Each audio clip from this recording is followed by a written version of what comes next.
walang kapantay na martial god, unang yugto. Kabanata 541, ang magagandang tanawin. Mayroon bang cultivation room na magagamit natin? Tanong ni Linfang habang umiiling. Hindi niya magawa sa looban. Wala kaming cultivation room dito. Kung kailangan mo, pumunta tayo sa kwarto ko. Sabi ni Wo Shiyun na mukhang sobrang nahihiya. Kung tutuusin, ang pag-imbita ng isang batang lalaki sa kanyang silid ay isang nakakahiyang bagay. Sige, sagot ni Linfang nang hindi masyadong nag-iisip, tumango lang siya. Pumasok silang dalawa sa kwarto, mabango, hindi naman malakas ang amoy pero mislan at banayad. Ibang-iba ito sa kwarto ni Duan Xinye, sa anumang kaso, ito ay kaaya-aya din. Sa mundong ito, napakabango ng kwarto ng mga babae. Naisip ni Linfang. Sa mundong ito, ang mga babae ay hindi naglagay ng maraming makeup o gumagamit ng mga pampaganda, hindi man lang sila bumili ng mga bagay na pampalamuti sa kanilang mga silid, na kadalasan ay payak at simple. Gayunpaman, ang kanilang amoy ay dalisay at kaaya-aya habang ang kanilang mga silid ay kalmado. At nakaka-relax. Linfang, ano ang dapat kong gawin ngayon? Tanong ni Wo Shiyun. Umupo. Nagsanay ako ng fire skill, titingnan ko kung magagamit ko ito para lumabas ang yelong chi sa katawan mo. Tanong ni Linfang. Tumingin si Wo Shiyun kay Linfang habang nakangiti ng pilit at umiling. Linfang, walang silbi. Ang aking angkan ay nagsasanay din ng mga kasanayan sa sunog, kabilang ang 9 na kasanayan sa araw. Ang enerhiya ng yelo sa katawan ko ay dulot ng 9-month skill ng Yuan clan, bukod pa, ang ice technique na iyon ay mas malakas kaysa sa 9-sun skill ng tatay ko, mas malakas, hindi rin siya makakalabas. 9 na araw. 9 na buwan. Bulong ni Linfang, ang mga pag-ataking iyon ay parang magkatulad. Oo, 9 na araw, 9 na buwan.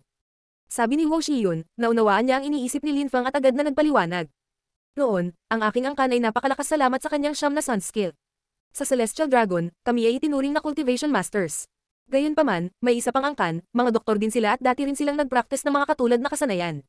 Bago pa sila makontrol ng aking angkan at masugpo sila, tinawag silang Yuan clan. Ang aking angkan, gayunpaman, kamakailan ay nagsimulang hamina at ang Yuan clan ay nakakuha ng isang bagay na hindi kapanipaniwala. Ang kanilang espiritu ay nagsimulang magbago at nagsimula silang paghaluin ng mga kasanayan sa buwan at araw, sa gayon ay maaari silang magsanay ng mga kasanayan sa apoy at yelo sa parehong oras. Sila ay naging lubhang makapangyarihan. At saka, pinangalanan nila ang kanilang ice technique na 9 moons bilang paraan para ipahiya kami at ang aming 9 sun skills. Paghahalo ng mga kasanayan sa buwan at araw. Si Linfang ay natulala.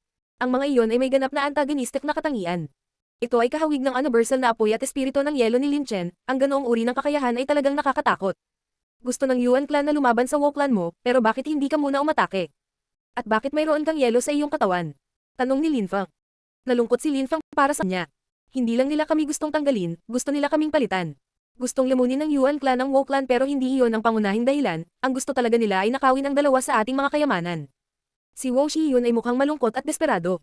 Dahan-dahan siyang nagsasalita. Bukod dito, ang Yuan clan ay may isang batang henyo, napakalakas niya, kahit na siya ay tinuturing na ganoon sa buong imperyo. Ang henyong iyon ay iginagalang ng lahat at sasali pa sa great competition ng Zuyu. Siya ang naglagay ng yelong chi sa katawan ko, at hindi ako mapagaling ng tatay ko. Ang lupit na tao. Kasuklam-suklam talaga siya. Sabi ni Linfang sa malamig na paraan. Tumiti ng pilit si Shiyun ngunit hindi na nagsalita pa bukod sa. Linfang, sinasabi ko sa iyo, may maliit na pagkakataon na mapagaling mo ako.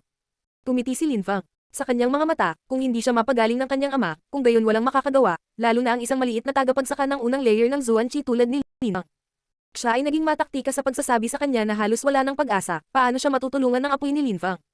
Kung hindi natin susubukan, paano natin malalaman? Sabi ni Linfang habang umiiling. Kung hindi niya ito mapagaling sa kanyang apoy, susubukan niyang tulungan siya gamit ang kanyang Celestial Fang Spirit. Sige na, sabi ni Wo Shiyun habang tumatango.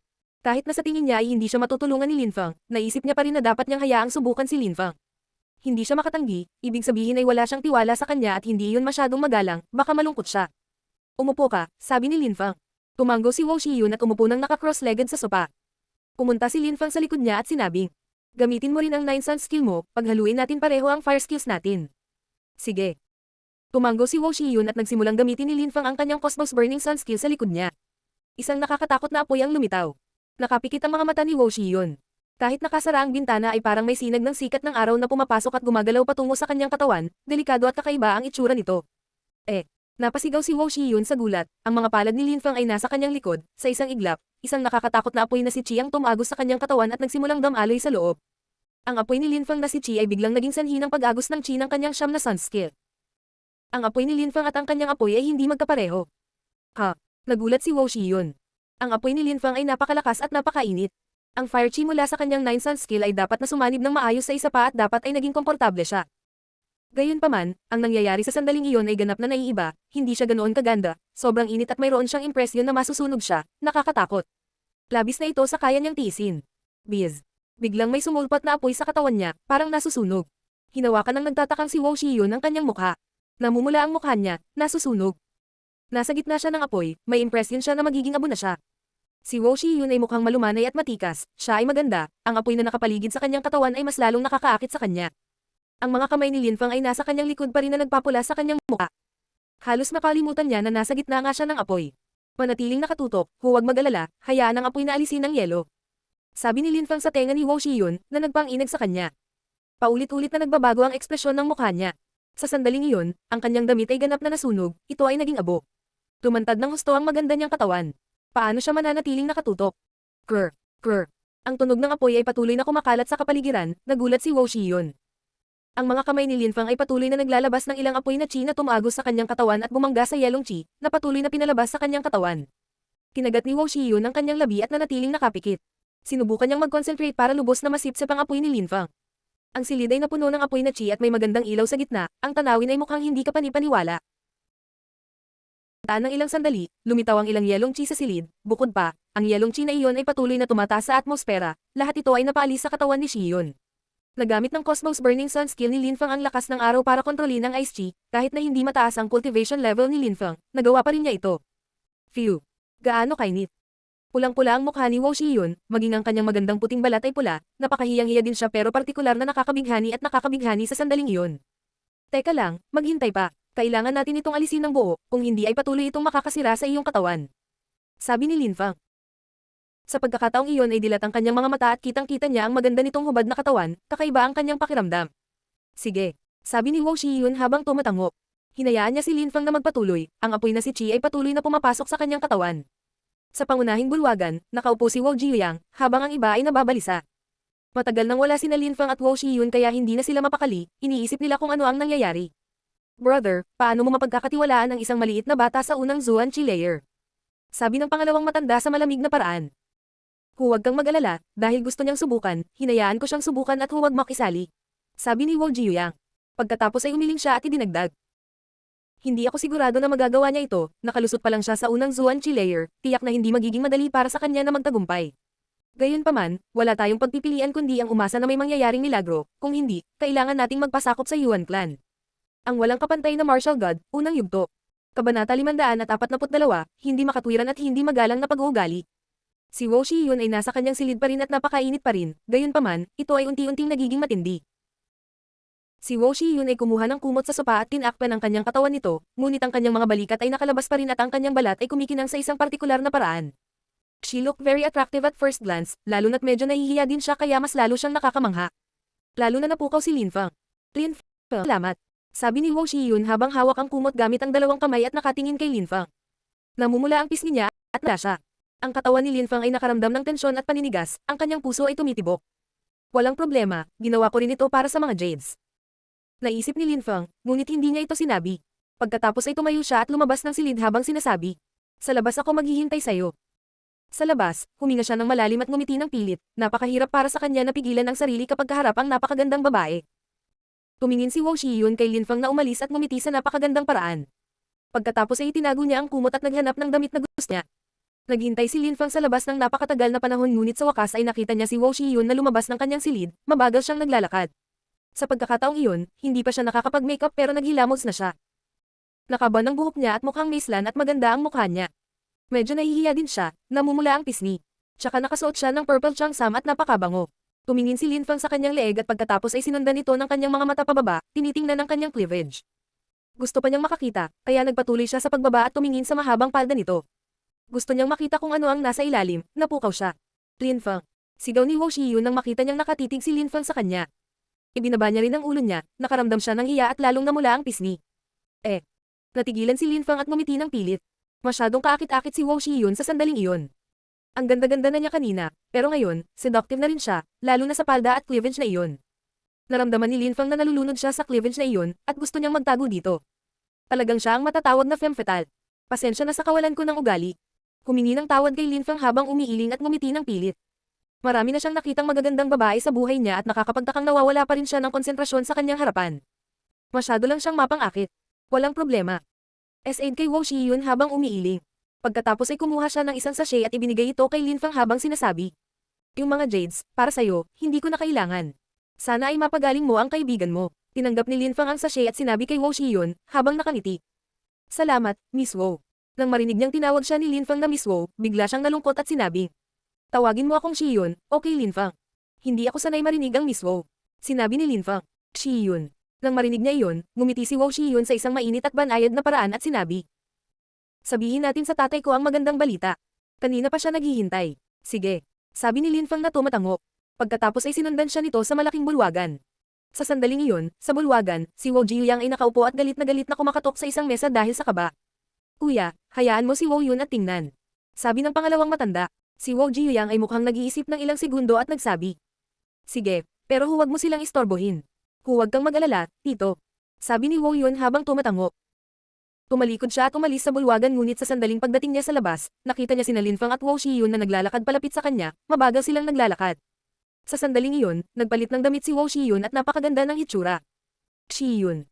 Wo Jiuyang at lumitaw siya sa labas.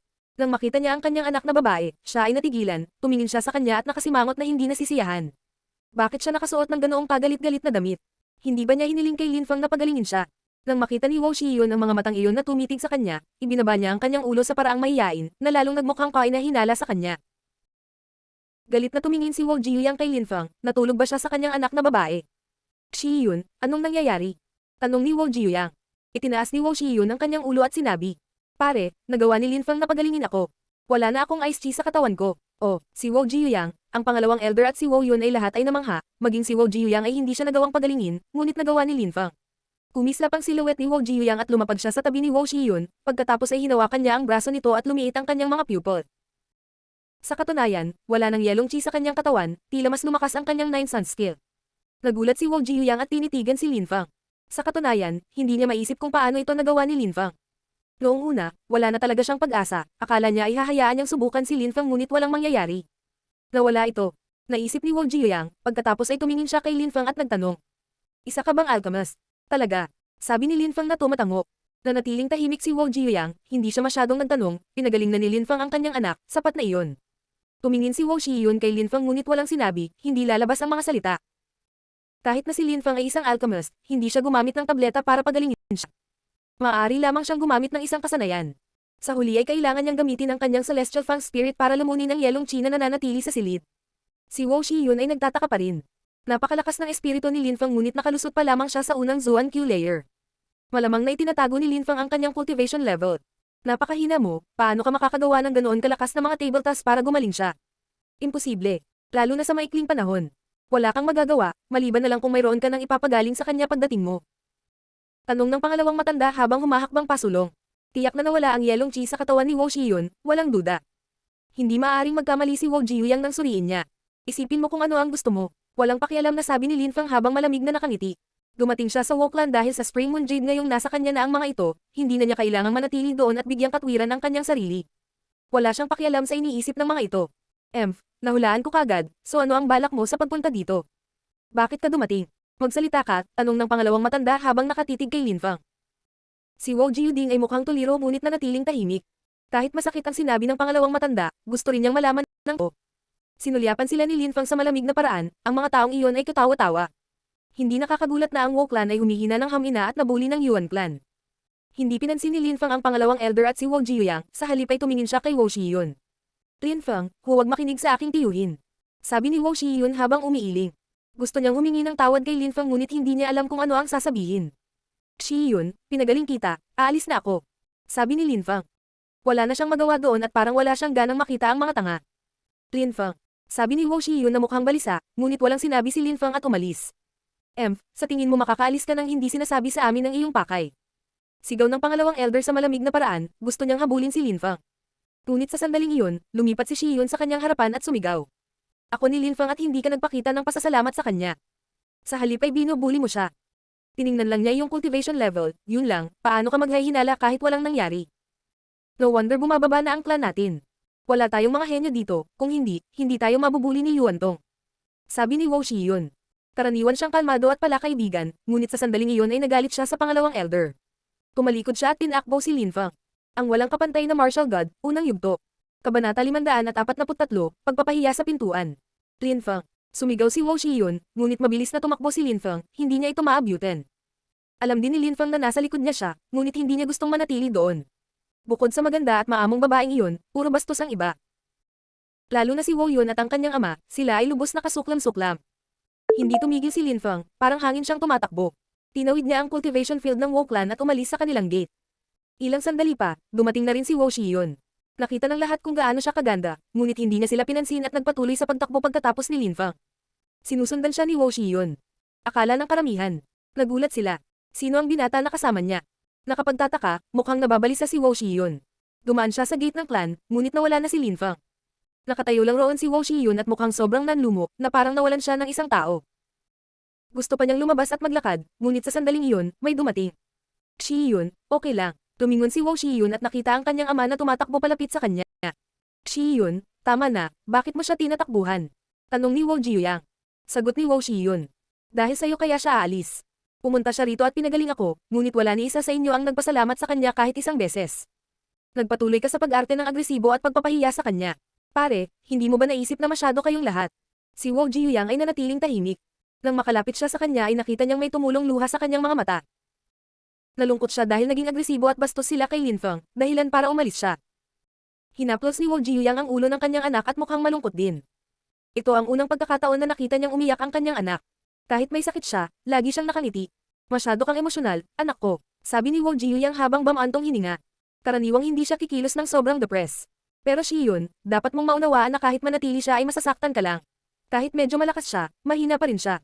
Hindi niya kailanman mapipigilan si Yuan Tong. Mabagal na paliwanag ni Wo Jiyuyang. Idinagdag niya. Kailangan mo ng isang lalaki na mas malakas kaysa kay Yuan Tong, isang malakas na lalaki lamang ang makakapagprotekta sa iyo. Sa palagay ko ay hindi si Lin Feng ang tamang tao. Ibinuka ni Wo Shiyun ang kanyang bibig, may gusto siyang sabihin ngunit hindi niya ginawa. Kahit na itinago ni Lin Feng kung gaano siya kalakas, imposibleng kalabanan niya si Yuan Tong. Si Yuan Tong ay isang henyo ng Dragon Mountain, sikat siya. Daig pa niya ang kanyang ama.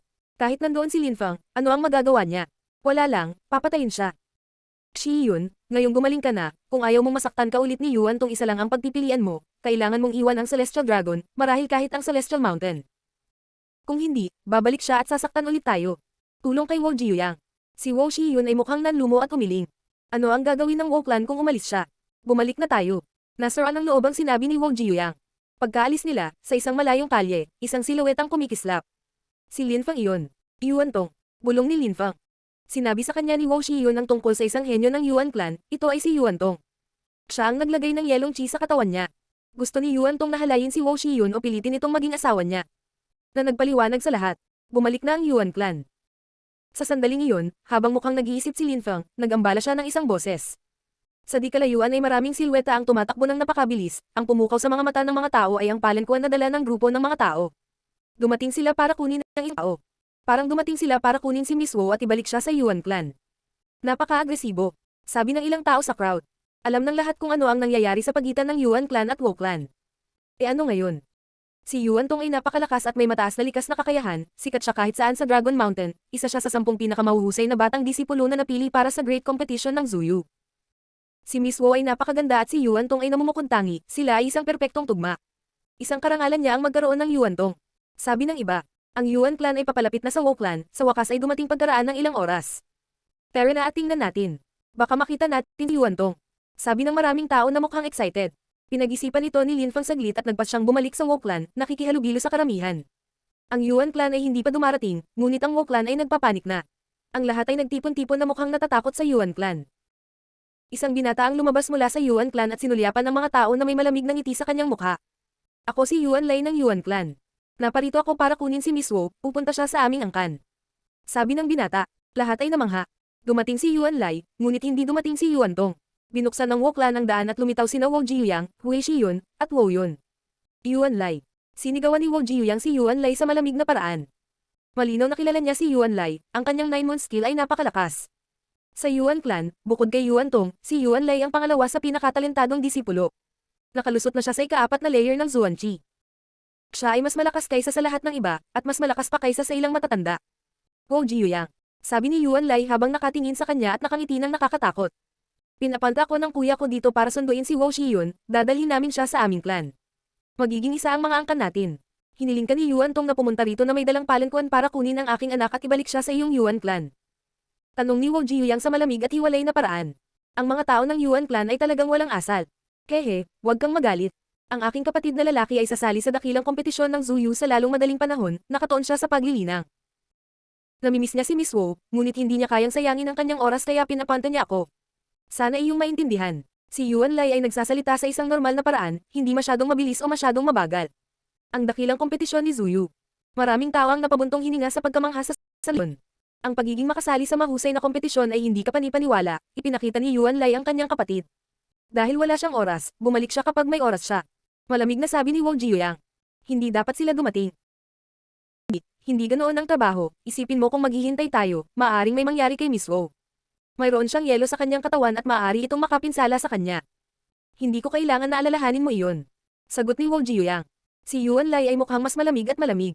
Mr. Wu, pumunta ako dahil pinapanta ako ng kapatid ko dito para sunduin siya. Kung tumanggi ka, ibig sabihin mas dapat siya kaysa kay Yuan Tong, tama ba? Hindi, si Yuan Tong ay may talento at malakas, ang aking anak na babae ay maaaring, syempre, pakasalan siya. Sabi ni Wu Jiuyang. Naiinip ang kapatid ko, bakit ka tumatanggi gayong masaya ka sa pagsasama? Hindi kaya may gusto si Miss Wu. Sabi ni Yuan Lai na parang imposible iyon. Naisip niya na si Yuan Tong ang pinakamahusay, ang pagiging interesado kay Wu Shiyun ay isang karangalan para sa kanya. Yuan Lai, young master, kailangan lang niya ng ilang oras, iyon lang. Sabi ng pangalawang matanda sa sandaling iyon sa malamig na paraan. Hindi, tama ka, may gusto akong iba. Sigaw ni Wu Shiyun. Lahat ay natulala, may gusto siyang iba. Mayroon bang mas mahusay kaysa kay Yuan Tong? Ang walang kapantay na martial god, unang yugto.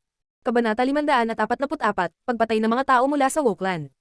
Si Yuan Lai ay biglang naging malungkot, tinitigan niya si Wu Shiyun at sinabing. Nagtataka talaga ako kung sino ang gusto mo. Nagbabaka sakali siyang magnakaw ng babae ng kapatid ko. Mamamatay siya. Tinanong mo kung may mahal akong iba, sabi ko gusto ko, kaya mamatay siya. Sigaw ni Wu Shiyun habang hinahatak ang mahabang mukha. Siyempre, paano siya makakalaban ni Yuan Tong? Sabihin mo kung sino siya at papatayin ko siya. Ipapakita ko sa iyo na ikaw ay bulag. Sabi ni Yuan Lai sa masamang paraan. Nakaramdam ng galit si Wu Shiyun, dahil gusto siya ni Yuan Tong, hindi siya pinapayagang magkagusto sa iba. Kailangang mamatay ang gusto niya. Sino ta? Sabihin mo. Galit na sigaw ni Yuan Lai habang nakatingin sa mga binata ng Wu clan. Natakot ang mga binata. Ang Yuan Lai na iyon ay sobrang agresibo at bastos. Naunawaan nila na si Yuan Lai ay dumating upang takutin ang Wu clan. Mga duwag kayong lahat. Sabi ni Yuan Lai nang makitang walang sumasagot. Malamig na sigaw niya saka. Huwag mong isipin na ang hindi pagpapakita ng iyong sarili ay magliligtas sa iyo, papatayin ko ang lahat ng mga kabataang lalaki kapag hindi siya lumabas. Ang mga tao ay natulala, patayin silang lahat. Gusto ni Yuan Lai na patayin silang lahat kapag hindi lumabas ang nagustuhan ni Shiyun. Napakalupit, napakarahas. Ang lahat ng mga tao ng Wu clan ay napuno ng galit, sila ay galit na galit, ngunit wala silang magawa. Nakatitig ang mga binata kay Yuan Lai, nandidiri sila sa kanya. Nais nilang mapatay si Yuan Lai. Gusto mong patayin ang mga tao ng aking angkan. Sabi ni Wu Jiuyang sa malamig na paraan. Si Yuan Lai ay lumayo na. Talaga. Sabi ni Yuan Lai habang nakatitig kay Wu Jiuyang, mukha siyang walang takot. Sabi niya sa malamig at hiwalay na paraan. Si Yuan Tong ay ang aking kuya at si Shiyun ay ang kanyang kasintahan, hindi siya maaaring magkagusto sa iba. Gusto kong makita kung sino ang makakalaban sa kanya, ngunit kung hindi siya mismo ang lalabas, papatayin ko ang lahat ng mga kabataang lalaki ng iyong angkan. Kung hindi, masasabi ni Miss Wu kung sino rin ang gusto niya. Siyempre, maaari ding subukan ng Wu clan na pigilan ako, ngunit kailangan mong maunawaan na pumunta ako rito para sa kapatid kong si Yuan Tong. Kung susubukan mong pigilan ako, kailangan mong pasanin ang mga kahihinatnan mamaya. Pagbabanta kay Yuan Lai. Kung aatakehin siya ni Wu Jiuyang, maghihiganti si Yuan Tong. Naroon na ang Yuan clan, gusto nilang turuan ng magandang leksyon ang Wu clan. Sinubukan ni Wu Shiyun na humanap ng dahilan para pigilan siya, ngunit sa sandaling iyon ay humahatak siya ng mahabang mukha. Siyempre, ang sinabi nito ay ikinagalit niya. Hindi niya akalain na dahil sa isang pangungusap, gustong patayin ni Yuan Lai ang lahat ng kabataang lalaki ng Wu clan. Kung sinabi niya kung sino ang gusto niya, papatayin siya ni Yuan Lai, kaya paano niya ito sasabihin? Miss Shiyun, sino ito? Tanong ni Yuan Lai habang humahakbang patungo sa Wu clan. Mukha siyang malamig sa yelo at binigyan ng malamig na tingin ang mga tao ng Wu clan. Si Wu Shiyun ay nanatiling tahimik gayon din ang lahat ng iba sa angkan. Ang katahimikan ay mapang-api. Si Yuan Lai ay naglalabas din ng nakakatakot na masamang chi. Kung hindi mo sasabihin sa akin, huwag mo akong sisihin sa pagiging impolite. Sabi ni Yuan Lai habang nagsimula siyang gumalaw ng buong bilis. Isang nakakakilabot na hiyaw ang kumalat sa hangin. Ang kamay ni Yuan Lai ay binomba ang katawan ng isang tao at sa isang iglap ay lumipad ang katawan ng taong iyon. Patay na siya. Biglang nakaramdam ng tensyon at kaba ang lahat. Hindi nagbibiro si Yuan Lai, nakapatay talaga siya ng tao. Siya ay walang awa. Ibinuka ni Wo Shiyun ang kanyang bibig ngunit natatakot siya. Yuan Lai, ikaw. Si Wo Shiyun ay mukhang sobrang putla. Hindi lumalabas ang mga salita sa bibig niya. Ako ano? Sabi ni Yuan Lai habang nakangiti ng malamig. Miss Wo, kung hindi mo sasabihin sa akin kung sino ang gusto mo, ipagpapatuloy ko ang pagpatay sa lahat. Ang Wo clan ay walang natitira kahit isang binata. Lalong namutla ang mukha ni Wo Shiyun. Kung hindi niya sinabi sa kanya na papatayin niya ang lahat, napakalupit. Para sa kanya, walang kahulugan ng buhay ng tao. Ang mga tao ng Wo clan ay pawang humahatak ng mahabang mukha habang nakatingin kay Wo Jiuyang, makakaatake lang sila kung utos niya sa kanila. Gayunpaman, hindi sinabi ni Wo Jiuyang sa kanila na lumaban, kung gagawin niya, iyon ay magbibigay kay Yuan Lai ng isa pang dahilan para pumatay ng mas maraming tao. Malinaw na gustong patayin ni Yuan Lai ang mga kabataang lalaki ng Wo clan, gusto niyang sirain sila. Miss Wo, kung hindi ka magsasalita, patawarin mo ako. Sabi ni Yuan Lai, at umatake ulit. Naglabas siya ng Moon Ice Chi mula sa kanyang kamay at sinuntok ang isang binata sa dibdib. Namatay din ang binata. Phew. Ang mga tao ay namangha. Masyado talaga siyang malupit. Papatayin niya ang lahat ng kabataang lalaki ng angkan. Isa pang tao ang bumagsak at si Wo Shiyun ay nakaramdam ng labis na kalungkutan. Ang kabog ng dibdib niya, ang sakit. Miss Wo, magsasalita ka ba ngayon? Tanong ulit ni Yuan Lai. Gumalaw ang mga labi ni Wo Shiyun, sasabihin ba niya sa kanya? Ako ito. Sabi ng isang boses sa sandaling iyon. Isang binata ang tumatakbo papunta sa kanila at tumingin kay Yuan Lai sa malamig na paraan habang sinasabi. Gusto ako ni Shiyun. Nagulat si Shiyun. Nang makita siya ng mga tao ng Wo clan, nagulat din sila. Ang binata nakakadala lang ni Wo Shiyun sa clan. Ikaw. Walang pakialam na sabi ni Yuan Lai habang nakatingin kay Lin Fang. Tumiti siya ng malamig at sinabing. Si Miss Shiyun ay hindi maaaring maging bulag, hindi ako naniniwala na gusto kanya. Gumalaw ang mga labi ni Wo Shiyun, ngunit si Lin Fang ang nagsabi. Tumigil ka sa pagsasalita, sinabi ko sa iyo na ako ito, ngayon atakihin mo ako kung gusto mo ng away. Dahil gusto mong mamatay, tutulungan kita. Tapos tatanungin ko si Miss Shiyun kung sino talaga ang gusto niya. Sabi ni Yuan Lai habang tumatawa. Balak niyang patayin si Lin Fang at ang lahat ng iba pang mga binata dahil hindi siya naniniwala na gusto ni Wo Shiyun si Lin Fang. Plano niyang patayin ang lahat ng binata. Sa isang sorpresang pag-atake ay itinapon niya ang sarili sa isa pang binata ng Wo clan. Hindi sinubukang harangin ni Lin Fang, naisip ng mga tao na malamang na naghahanda na siyang mamatay. Ipinikit ng binata ang kanyang mga mata at naramdaman ng malamig na chi ng kamao ni Yuan Lai. Bumalik. Sigaw ng malamig na boses sa sandaling iyon. Bahagyang huminto sa paggalaw si Yuan Lai at nakita ang ilang apoy na chi na bumangga sa yelong chi. Nanginginig si Yuan Lai. Bumalik siya na parang hangin sa orihinal niyang posisyon. May apoy na si chi sa kanyang kamay. Namangha siya. Si Lin Fang ay nakatingin sa kanya sa malamig at hiwalay na paraan. Binuksan ng binata ang kanyang mga mata at nakita si Yuan Lai, hindi siya namatay dahil niligtas siya ni Lin Fang. Si Wo Shiyun ay namangha rin. Siya ay ginayuma, ngunit sa parehong oras ang sitwasyon ay kritikal. Iniligtas ni Lin Fang ang binata. Si Wo Jiuyang, ang pangalawang elder, at si Wo Yun ay nakatingin kay Lin Fang. Natulala sila.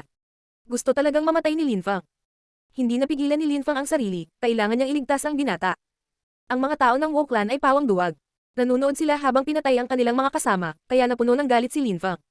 Si Wo Jiuyang at ang kanyang kapatid ay pinuno at vice head ng clan, ngunit wala silang sinabi. Sino ka ba talaga? Tanong ni Yuan Lai sa malamig na paraan habang nakatingin kay Lin Fang. Ang kanyang mukha ay puno ng pagpatay. Siya ang gusto mong patayin. Inakit niya si Wo Shiyun. Yuan Lai, patayin mo siya at hindi mo na kailangang patayin ang iba sa amin. Sabi ng pangalawang matanda sa sandaling iyon.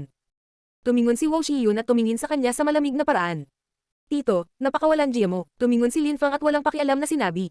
Ito ang unang pagkakataon na makakita ako ng isang tao na nagbabalik ng kabaitan ng may pagkagalit.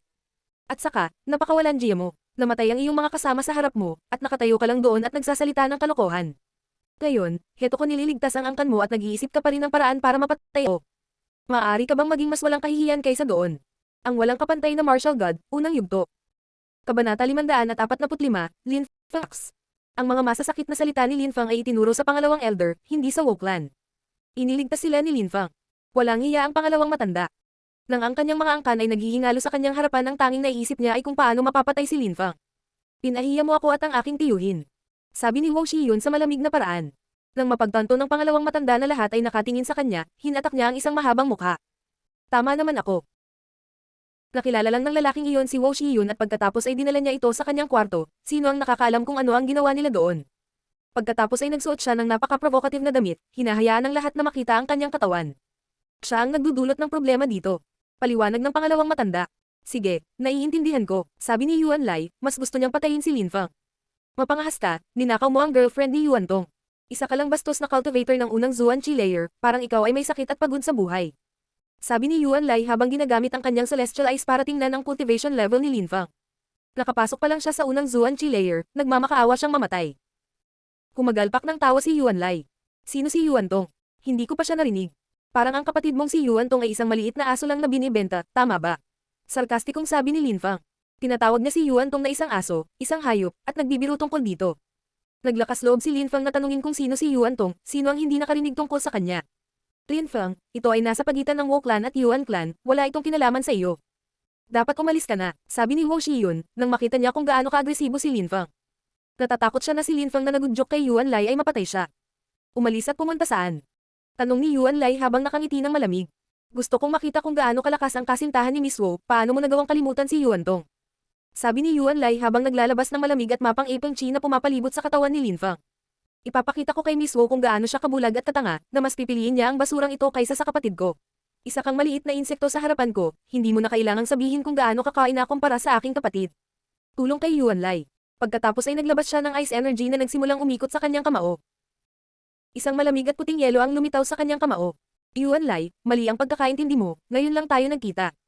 Paano ko siya magkakagusto? Sabi ni Wu Shiyun na ang silhouette ay kumikislap at lumitaw sa harap ni Lin Fang. Ang pagtatanggol kay Lin Fang ay mas pinatunayan na gusto niya siya. Pinoprotektahan niya ito dahil labis siyang nag-aalala sa kanya. Wala nang nag-alinlangan sa kanyang pagmamahal kay Lin Fang. Sa kasamaang palad, hindi na iligtas ni Wu Shiyun si Lin Fang. Nagsisisi lang siya na ang nagustuhan niya ay masyadong mahina para protektahan siya. Hindi siya maprotektahan ni Lin Fang laban sa mga henyo ng Yuan Clan. Hindi ko naintindihan. Tanong ni Yuan Lai habang nakangiti ng malamig. Kahit nagawin ko, hindi ko siya bibitawan. Si Wu Shiyun ay labis na kinabahan. Nagngangalit ang kanyang mga ngipin at sinabi, itigil ang pananakit sa aking mga tao, aalis na ako sa inyo ngayon. Punta tayo agad sa Yuan Clan. Wu Shiyun, aalis na tayo pero papatayin ko muna siya. Sabi ni Yuan Lai sa masamtaan. Labis na nagmamalasakit si Wu Shiyun kay Lin Fang kaya mas gusto siyang patayin ni Yuan Lai. Si Wu Shiyun ay humaharang pa rin sa daan, hindi siya kumikibo. Sa pagkakataong iyon ay may humawak sa kanyang balikat. Papatunayan ko sa iyo na hindi ka bulag. Ipaubaya mo siya sa akin. Pabirong sabi ni Lin Fang. Si Wu Shiyun ay nanginginig, ipaubaya sa kanya. Makakalaban kaya ni Lin Fang si Yuan Lai. Sa katunayan, pinagaling siya ni Lin Fang, marahil ay talagang makakalaban niya si Yuan Lai. Lalaban ako ngayon. Sabi ni Lin Fang habang hinahagis si Wu Shiyun sa likod niya. Tumapag si Wu Shiyun sa likod ni Lin Fang at tumangala sa kanya habang dahan-dahan siyang naglalakad patungo kay Yuan Lai. Para kay Shiyun lalabanan ko ang Yuan Clan. Ang iba sa Wu Clan ay kasuklam-suklam at kasuklam-suklam. Sabi ni Lin Fang habang naglalakad patungo kay Yuan Lai. Walang kinalaman sa akin ang nangyayari sa dalawang angkan mo, pero dahil gusto mo akong kalabanan kaya lalaban ako. Ipapakita ko sa iyo kung gaano kaganda ang mga mata ni Wu Shiyun. Naglakad si Lin Fang patungo kay Yuan Lai na mukhang may tiwala sa sarili, natural at walang pidget. Hindi naintindihan ni Yuan Lai kung paano makakausap siya ng ganoon ng isang cultivator ng unang layer ng Zuan Qi, o kung paano siya magiging walang takot. Siyempre, kapag pinatay kita ipapakita ko sa lahat na maling tao ang napili ni Miss Shiyun. Sabi ni Yuan Lai habang nakataas ang kamay. Gamulong ang puting yelo sa kanyang kamao, ginagamit niya ang kanyang 9 moon skills. Ang tunog ng nagyayelong yelo ay kumakalat sa kapaligiran. Nagsimulang bumagsak ang mga snowflake sa lupa. Tulad ng inaasahan, nakakatakot ang isang cultivator ng ika-4 na Zuan Qi layer na gumagamit ng 9 moon skill. Akala ng karamihan. Nang makita nila si Lin Fang na naglalakad patungo kay Yuan Lai, naawa lang sila sa kanya. Gaano kalungkot, nakapasok si Lin Fang sa unang layer ng Zuan Qi, paano niya mahahadlangan ang 9 na buwang pag-atake ni Yuan Lai? Tiyak na mamamatay siya. Mamatay. Sigaw ni Yuan Lai habang inihagis ang sarili kay Lin Fang. Ang kanyang 9 moon skill ay binomba ang kapaligiran patungo kay Lin Fang. Mawala. Galit na sigaw ni Lin Fang. Tumapak si Lin Fang sa lupa na naging sanhi ng paglitaw ng bitek. Biglang lumitaw ang isang malaking apoy sa paligid ng kamao ni Lin Fang. Boom! Krr! Krr! Nagsalpukan ng dalawang kamao. Nagulat si Yuan Lai, ang kanyang 9 moon skill ay nawasak ng apoy na chi na patuloy na umaangat sa kanyang braso. Nasusunog ang kanyang mga daluyan ng dugo. Napasigaw si Yuan Lai at napaatras siya. Namumula at nasusunog ang buong braso niya. Ang kanyang 9 moon skill ay ganap na nawala. Paano ito posible? Hindi maintindihan ni Yuan Lai. Sinira ni Lin Fang ang kanyang 9 moon skill sa isang kamao. Ang 9 moon skill ng Yuan Clan ay mas malakas kaysa sa 9 sun skills ng Wu Clan, paano ito madaling sirain ni Lin Fang? Bukod pa rito, ang enerhiya ni Lin Fang ay hindi iyon sa unang Zuan Qi layer, ito ay tiyak na pang-4 na Zuan Qi layer. Ginamit ni Lin Fang ang kanyang Cosmos Burning Sun skill, ito ay parang araw. Madali niyang sirain ang 9 moon skill.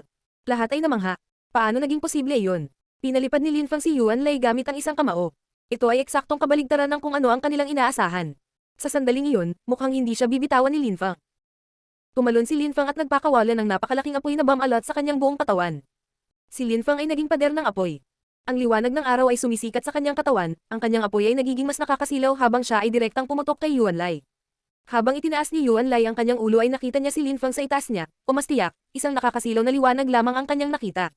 Ang mga enerhiya ni Lin Feng ay mapangapi at matalas.